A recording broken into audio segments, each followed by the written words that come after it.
Today, slow flight and stalls. In this tape, slow flight is defined as the range of airspeeds between the maximum endurance speed for an aircraft and the point just above its stalling speed for existing flight conditions. A stall is when the aircraft has reached a point where there isn't enough lift to keep it aloft. We teach slow flight for 3 reasons. 1, so you can master the proper flight technique to allow you precise control of the aircraft while flying in this speed range. Failure to take prompt corrective action in slow flight can have dire consequences. 2, so you will recognize when you are getting close to the slow flight range to allow you to avoid inadvertent entry into this mode. And 3, to develop your coordination and give you confidence in handling the aircraft. Slow flight is encountered under several conditions. These include takeoff, landing, recovering from a misjudged landing, overshooting your approach, and approach to the stall. You would not fly in the slow speed mode while waiting for weather to clear, inspecting a potential landing area, or searching for ground fixes. This is because flying in this mode requires the full attention of the pilot. Also keep in mind that fuel consumption during slow flight is higher, and you can cause overheating of the engine from prolonged flying in this mode, particularly while attempting to climb. It cannot be stressed enough that you must be aware of the effective controls at the bottom range of slow flight, especially altitude, airspeed, and yaw. Now, let's get you into the slow flight speed range. First, the aircraft may be in straight and level flight for maximum endurance. Now, bring the nose up, beyond the nose-up limits for maximum endurance. Note the airspeed decreases because of the increased drag. There is also a loss of height. To compensate for the loss of height and maintain altitude, increase the power. You now have the aircraft in the slow flight range. Some precautions before we go into the effects of slow flight on the aircraft. Slow flight should be practiced in straight and level flight, descending, level turns, and descending turns. When maneuvering close to the ground during gusty wind conditions, exercise extreme caution and adjust the airspeed indicator upwards to allow for the gust factor. Also, remember slow climbs should be of short duration so as not to overheat the engine during this maneuver. The physical sensations in slow flight, particularly a strong wind, can result in a critical situation at a low altitude. This means you must keep a close eye on the flight instruments to achieve balanced flight and maintain a safe airspeed. Flying in the slow flight speed range does not necessarily imply serious control difficulties or hazardous conditions, but any errors of basic flying technique will be exaggerated.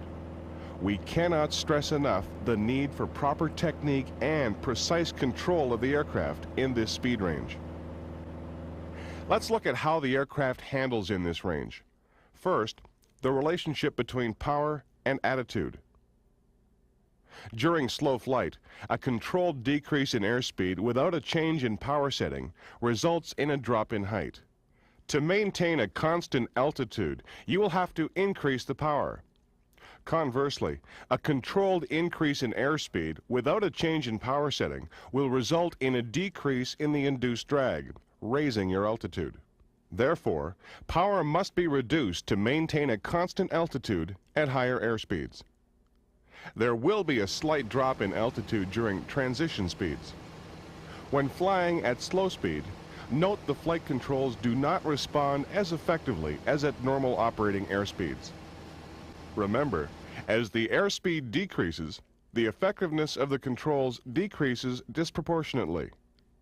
The closer you get to stalling speed, the greater the loss of control. As well, the closer you get to stalling speed, the less stable the aircraft.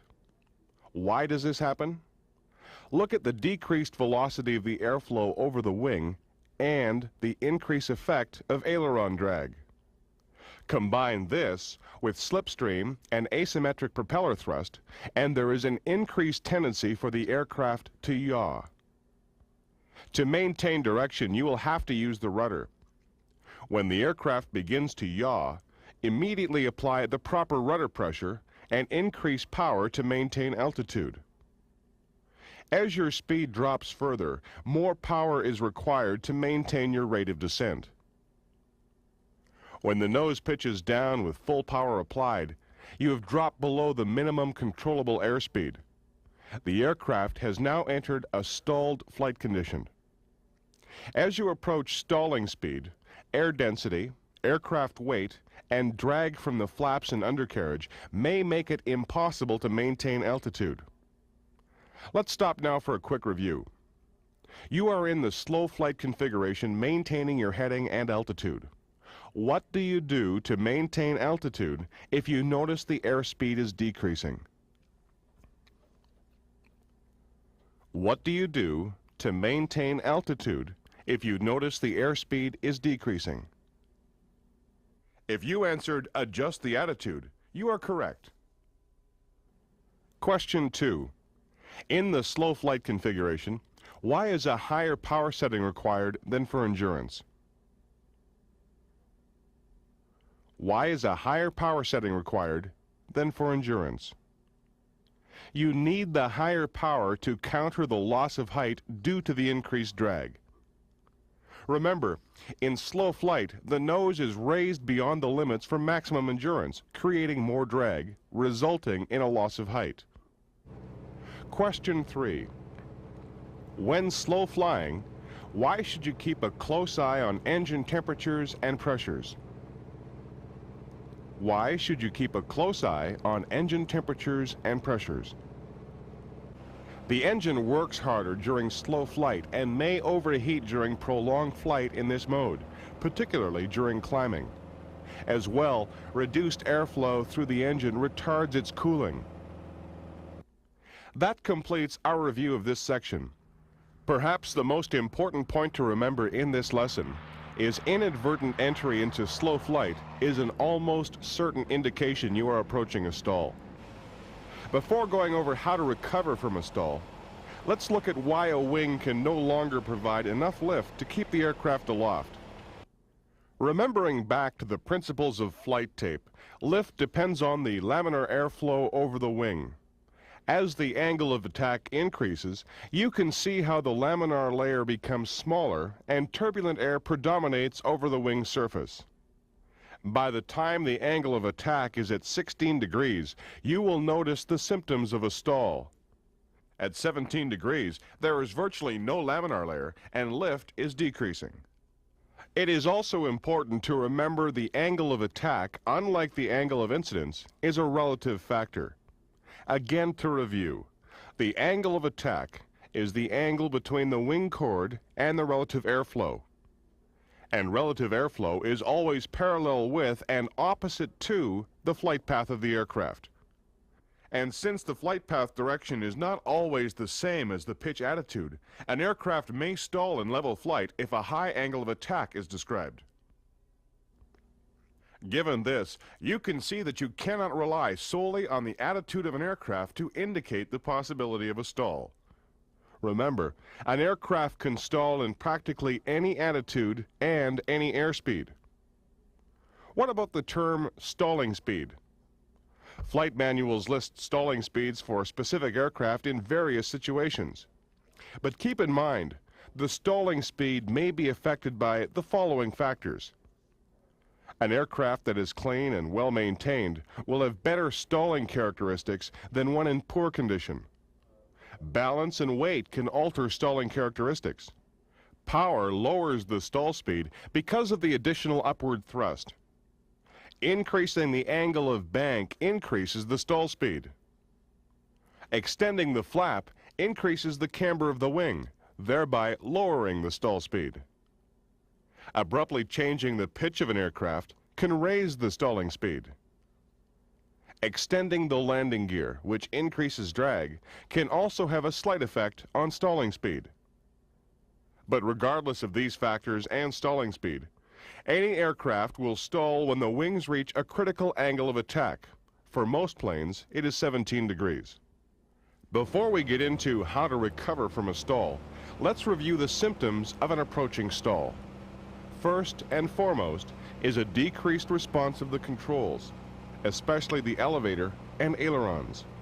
There is a loss of height, despite attempts to maintain altitude with the elevator. You will hear and feel the beating of the turbulent air on the aircraft. Most aircraft have warning devices which are activated prior to the stall. To avoid a stall, use the elevator control to reduce the angle of attack. You should use a relatively small but quick forward movement of the control, which will lower the nose. This will reduce the angle of attack and stability will return. You may also use additional power to reduce the angle of attack without changing the pitch attitude. Now, intentional stalls. Before you practice stalls, there are a few safety precautions to take. First, the cockpit check. Make sure the carburetor heat is adequate. Seat belts are fastened, windows shut, and loose articles are secured. Look outside the aircraft and at the ground below. You should practice stalls only over unpopulated areas and at high enough altitude. Keep in mind the objective of practice stalls. This exercise is to teach you how to recognize an approaching stall condition and take corrective action, not how to stall an aircraft. There are several types of stalls.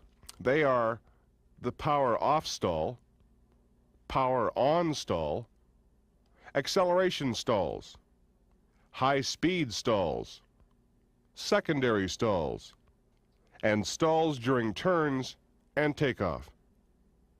A power-off stall is generally entered from straight and level flight. First, close the throttle smoothly and keep the plane level by pulling back on the control column. As the airspeed decreases, you will enter the slow flight range. You will notice a diminishing response from the controls. Now, raise the nose as you would in a normal climb, and the aircraft will stall. Use the rudder control to keep the plane straight. How do you exit the stall condition? Remember the basic rules. Reduce the angle of attack and use the flight and power controls to correct the flight attitude. First, as soon as you notice the stall condition, lower the nose. This reduces the angle of attack. In most cases, you should only have to push the control column forward to about the neutral position. Pushing it too far forward may put a reverse load on the wings and slow the recovery. Second, increase the power, but do not slam open the throttle, as this may cause the engine to sputter and you will lose power when you need it the most. As soon as you've recovered from the stall and regained cruise attitude, set the power to normal. Recovery from a stall should involve as little drop in altitude as possible. Use the rudders to control direction and level the wings with the ailerons. One point to consider when practicing stalls: don't raise the nose too far above the horizon to get the aircraft to stall. Using less pitch will give you a more realistic feel of what an accidental stall will look and feel like. In practicing stalls from descending turns, be sure to continue the turn at a constant rate until the stall occurs. Then use the standard procedure and recover straight ahead with the least loss of altitude. Failure to enter the stall properly could cause a wing to suddenly drop. If this should happen, use the same recovery procedure, returning the aircraft to straight and level flight using coordinated flight control. Power-on stalls are very similar to stalls entered without power, although there are some differences in maneuvers. You'll notice the pitching of the aircraft is more steep and rapid, and the plane is more difficult to control. There is also the possibility for one wing to drop at the same time as the nose pitches down. The elevators and rudder are more effective in a power-on stall because of propeller slipstream.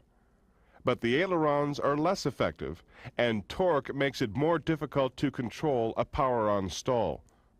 To enter the power-on stall, smoothly bring the nose up to an attitude that is impossible for the aircraft to maintain. Hold it there until the stall occurs. Recovery is made in the same manner as before. lower the nose and increase power. But because you are already at cruising or climbing power, the power increase will only be slight. An acceleration stall occurs at higher airspeeds during sudden turns, pull-ups, or abrupt changes in flight path. High-speed stalls can be induced by pulling back abruptly on the control column at any speed the aircraft is capable of doing. This maneuver is not recommended because of the structural damage that may be done to the aircraft. A high-speed stall may also occur in a steep turn when the angle of bank is greater than 60 degrees. Turbulence can also cause an increase in stalling speed. Here, an upward gust can cause an abrupt change in the relative airflow, resulting in a sudden increase in the angle of attack. You'll note that aircraft flight manuals list what is known as the maneuvering speed. This is the maximum speed at which flight controls may be fully deflected without causing structural damage. We've already covered a stall in a descending turn in which the inside wing drops lower. But in a stall during a climbing turn, it is the outside wing that will dip because of less lift. This is because the outside wing meets the relative airflow at a steeper angle in an outward spiral. One other type of stall we will cover in this tape is the departure stall. This occurs during takeoff. As the aircraft is rotated to achieve a greater angle of attack, it is in a critical condition of flight for a short period of time. If the nose is too high after rotation, a stall may result. You may find yourself in the situation of being unable to recover from it or unable to climb high enough to clear any obstacles in the flight path. To avoid this problem, be sure to establish the correct nose-up attitude for a climb after liftoff. Another critical departure procedure is the pull-up following a missed approach. Usually, when you decide to abandon a landing, the aircraft is level instead of nose down. The airspeed is low and the flaps are extended. You may also be faced with having to make a turn shortly after abandoning approach. Take note of these mistakes that lead to a stalled or near-stalled condition following a balked approach. Not enough power. Since this is a form of takeoff, you need enough power to climb. Make sure the attitude of the aircraft is correct and not too nose high. Again, applying power plus nose-up trim will force the plane into a very nose-high attitude, so compensate accordingly. Do not forget to retract the flaps, or retract them too suddenly. Most aircraft cannot climb with flaps fully extended, and retracting them abruptly can cause a sudden loss of height. Make sure the nose is not too high should you need to make an immediate turn. That completes the section on stalls. Take time now to go over these review questions. 1. Describe how you would recover from a stall. Describe how you would recover from a stall. There are two factors to correct when in a stall. First, reduce the angle of attack, and second, correct the flight attitude. To reduce the angle of attack, lower the nose of the aircraft and then smoothly apply enough power to regain height. Finally, use the flight controls to get back into straight and level flight. 2. When recovering from a stall, a roll has developed. Why must you not use only the ailerons to recover? Why must you not use only the ailerons to recover? Other flight controls must be used to maintain coordinated flight. 3. Why is the indicated stalling airspeed lower for a power-on stall than for a power-off stall? Why is the indicated stalling airspeed lower for a power-on stall than for a power-off stall? The airspeed is lower because of the additional thrust from the propeller creating airflow over the elevators. 4. Is it possible to induce a stall during recovery from a high-speed dive, even if the aircraft is in the normal cruise attitude? Is it possible to induce a stall during recovery from a high-speed dive, even if the aircraft is in the normal cruise attitude? Yes. This is because incorrect pitch control can lead to a high angle of attack. Again, the aircraft's position in relation to the relative airflow has to be considered.